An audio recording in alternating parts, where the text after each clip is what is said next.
Hello and welcome to the show. So today, doing something a little bit different, I'm going to look into what causes a car to roll in Forza 4. I started kind of experimenting with this and it was kind of interesting, so I thought I would kind of make a video out of it. The first real challenge of this was picking a car to use. I wanted a car that would get close to rolling standard but wouldn't actually quite fall over, so that any differences, any changes that I made to the car would be kind of very easy to see. That was the idea. I went through a number of cars to come to one to use, because it was actually surprisingly tricky to find a kind of happy medium. In the end, I settled for this BMW M5. I did try a Maserati, something or other, a Nissan 350Z. Can't remember all of them. I tried quite a few of them to get one that was right. As you can see though, with this M5, it will not roll standard. It goes up on two wheels, it gets fairly close, and then it kind of falls back down. I'm again not really sure if bodywork catching, but that kind of be a thing. Seems to be a thing. If you go fast enough to actually have the car go on its side, the body will probably catch if it is standard. So the first upgrade we are going to have a look at is suspension. Now, whenever I've built cars before, if they don't roll standard, then suspension is the first thing that I will go to kind of upgrade. Now, for the first kind of test of this, I am just using race suspension on its own. I haven't sort of raised the ride height or stiffened the springs at all. This is just the race suspension. Now, this does make the springs slightly stiffer than it would, in fact quite a lot stiffer than it would standard. However, it also makes the car lower to the ground. Having the car lower to the ground will make it harder to roll, as the centre of mass will be lower in the car. However, having stiffer suspension should make it easier to roll, because less of the force is going into compressing the suspension and it's kind of more going into flipping the car over. I tried for a while like this. It got pretty damn close. That's about as far on your side as you're going to go without falling over. However, it would not roll the cars. Having race suspension, even if you don't tinker with the actual setup of it, will make the car easier to roll. That's what we can kind of glean from that. So then I went and raised the suspension. This is just raised. The suspension is not at all stiffened. The springs are still the same.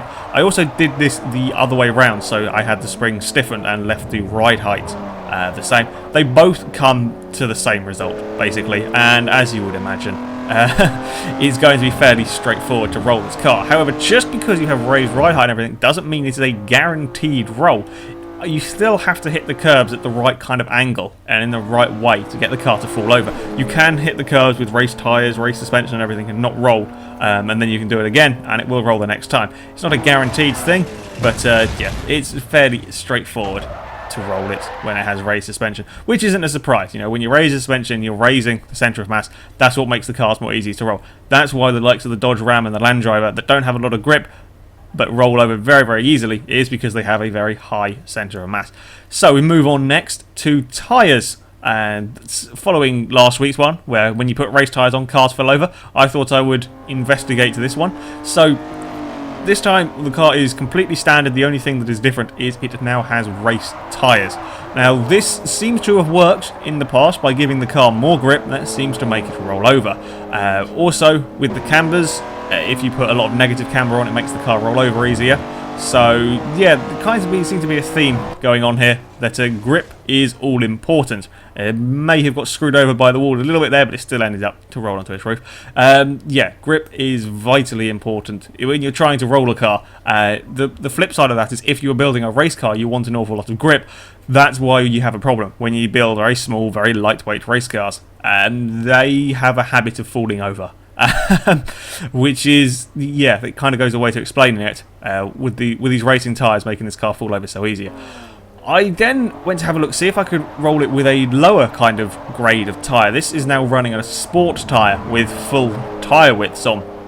I thought I'd see if it was just the racing tyres that did it, or if we could do it with kind of like the lesser tyres. And sure enough, even with the sports tyres, I managed to get it to roll. That was my first attempt at a filming one, but it did take a little bit longer when I was messing about testing this kind of thing.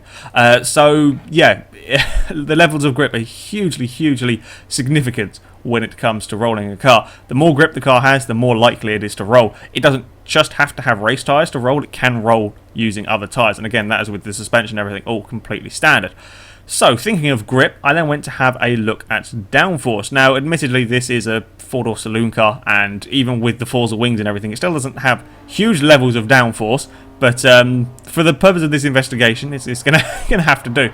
So, the first few runs, I'm going to be using high downforce. Now, this, in theory, should give the car more grip. So, you should have more grip as you go to turn around the corner.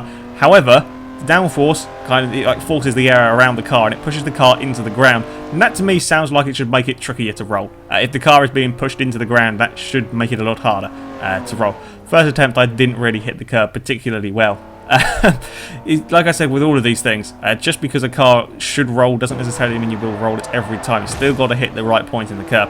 As far as the downforce, it didn't really make a huge amount of difference. I mean, maybe on a car that's more reliant on downforce, like some of the race cars, it might change things a bit. But with the high downforce setting, it didn't really do much. It might make it a tiny bit more difficult to roll, but it's not a very big difference either way. So, the next attempt, and I took off all the downforce, so it's now running with as lower downforce as I can. Now, as far as rolling it goes, with being less downforce, the car is being forced into the ground less, which should make it easier to roll. However, by having less downforce, it makes the car a little bit trickier to drive. As you saw there, I got it a little bit sideways coming through the corner. However, whenever you hit the curb, it is very much the same as the standard car and as the high downforce thing. So, downforce, I don't really think makes that much of a difference, at least not on a normal car. As I said, on a car that is more reliant on downforce, maybe things would be a little bit different. But yeah, as far as it goes on this normal saloon car, it doesn't really make any difference. Although it does make it a little bit more slidey, which can make it a little bit trickier to aim at the curb. But yeah, it's not going to stop it from rolling. So yeah, the next thing I was kind of interested to do was to have the downforce on and then put the race tyres on as well, seeing if adjusting the downforce could stop the car from rolling with the race tyres. I did this with both high and low downforce, but it didn't make any difference which one you did. It made possibly a tiny difference. I wouldn't say it was massive either way though. With the low downforce, the car is a little bit more slidey. With the high downforce, I think it is a tiny bit less likely to roll. In the end, it's still going to flip and go into the wall. So, on a normal car, downforce, very little difference. I don't think you're not going to be able to stop your car from rolling just by having lots of downforce on it. So, yeah, it's a funny one. Maybe race cars, things would make a difference, but a normal car, it is not going to change anything. So, we move on next to power. Will having a lot more power make the car easier or harder to roll? So for this, I put the, as you can see on the screen, the V10 engine from the newer generation M5. It pretty much doubled the horsepower of this car, made it a lot more slidey as well. So yeah, the theory behind this one is you're going to be going a lot faster when you hit the curb. So there is more kind of force going through the car, more momentum going through the car. Maybe that will make it easier to roll. It does have some other side effects. It does make the car harder to drive because, again, this is just the engine that's been upgraded. Everything else is completely standard. So the car is a little bit more tricky to drive when you're putting 500 odd horsepower through a rather old M5. As far as rolling it goes, though, I would say it makes it a tiny bit easier. It doesn't make a huge amount of difference. It's still not going to roll just by putting a huge amount of power through. Now, I will point out, when it comes to slower cars, they do need enough speed to actually get them on their side. But with a car like this that goes on its side standard, having an awful lot more power doesn't really make a huge amount of difference. I mean, on the few runs I did, it was maybe a little closer to rolling, but it certainly wasn't a huge amount. So yeah, just by having a really fast car, that's not going to necessarily make it roll. So, we move on. This was another idea that I had. I didn't know what on earth would happen if it would make any difference at all. And that is what happens if the car is four-wheel drive. And most of the cars that we've rolled on here are rear-wheel drive, a few front-wheel drive. We have rolled a few four-wheel drive cars. But as you saw, this car was fairly close to rolling standard. So if I put four-wheel drive, I wonder what would happen. Because as you go up on two wheels, you're going to have two wheels actually moving. Whereas if you've got a rear-wheel drive car, when you get it up onto two wheels, it is just the rear wheel that is going to be kind of moving the car along forward. So I wondered if that would affect the car in any way. You've also got slight weight increase by making it four-wheel drive, but it doesn't really seem to make a huge amount of difference. Also, I suspect the weight would be quite low in the car for like all the four-wheel drive conversion kind of thing, so maybe that would lower the centre of mass if Forza goes into all of that details. I don't know, it could do. But yeah, as far as rolling, it doesn't make any really noticeable difference. It is not rolling standard, well, just with a four-wheel drive upgrade. This is all that other stuff standard. It doesn't seem to make a huge amount of difference if you have the car four-wheel drive. So we move on next to, this is sort of the anti-roll bars in the roll cage. If we basically stiffen up the chassis, stop the body roll, will that make the car roll? So again, everything else is standard except for that. Now, in theory, this should make it a little bit easier to roll. That is the plan, and I have actually noticed a long time ago, when I tried to roll the Aventador, the only car that's never really been rolled properly, that I couldn't get to roll, having a roll cage in it made it a little bit closer to rolling. And that is the same sort of conclusion I would come to with this. It does seem to make it a little bit closer to rolling, but again, it's not particularly massive sort of differences. As you can see through here, it's not a huge amount different to kind of trying to roll the thing standard. If you're on if it was on like a very fine line, I think the roll cage probably would tip it over. But yeah, it's certainly not a huge amount. Just by sticking this stuff in your car, it's not going to cause it to roll over when you hit a curb. Yeah, it gets a little bit closer, as you can see there, but it's not going to sort of make that huge difference to make it roll over. Up next, weight reduction. I wondered if making the car a lot lighter would make it roll over or not. I thought this would probably make it harder to roll because you're taking out the weight, which is probably going to make the centre of mass lower in the car, which should make it a bit harder to roll. Now, this car isn't sort of the ultimate lightness it could be, because I didn't want to kind of like change the gearbox, because that would change how sort of the speed of the car, change any engine parts. You can make it a bit lighter with some of the engine parts, but I didn't want to change any of that because I didn't want to affect it in any other way. So it's just got weight reduction, driveline, like weight reduction, and flywheel and clutch, I think. All the things that I've put on it, and lighter wheels as well, to try and make it as light as possible without affecting anything else. As far as rolling goes, again, I don't think it makes a huge amount of difference.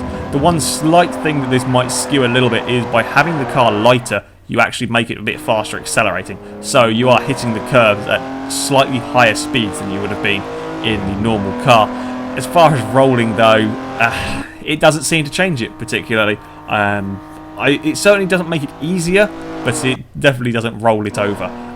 So yeah, making it lightweight isn't going to prevent your car from rolling. It's still going to get up on two wheels, just the same as it would if it was standard. So the conclusions that we can draw from this is grip is probably the biggest factor in determining if a car rolls over. The more grip you have, the more likely it is to roll. Suspension as well. If you have very stiff suspension, the car is more likely to roll. And again, if you have a very stiff chassis with all the roll cages, the anti-roll bars, and that kind of thing, that's also more likely to make it roll. When you put all that together, you get a race car, and that is why we have a few problems with rolling cars when you do race series. When in the versus the community things, we've had problem with cars rolling over. And people like me who build cars that are designed to be really good handling, you put the weight reduction, you put the race tyres, you put the race suspension on the car first before you worry about any power, so the car handles as good as possible, so you can get the best kind of lap times out of it. That causes the car to roll. That's why in race series it's quite common for cars to roll over, because they have been very aggressive with kind of all the handling upgrades, and the more grip the car has, the more likely it is to roll. Is pretty much what I'm going to say from this one.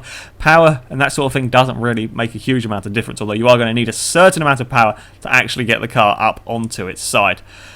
Anyway, that is it for this video, guys. So thank you very much for watching. It's amazing. I have been informative about cars falling over. I didn't think that day would ever happen. But yeah, if you would like to leave suggestions for themes that we can have a look at next week, then please do leave them in the comment section. I will have a look through, and my favourites will probably be in a video at some time.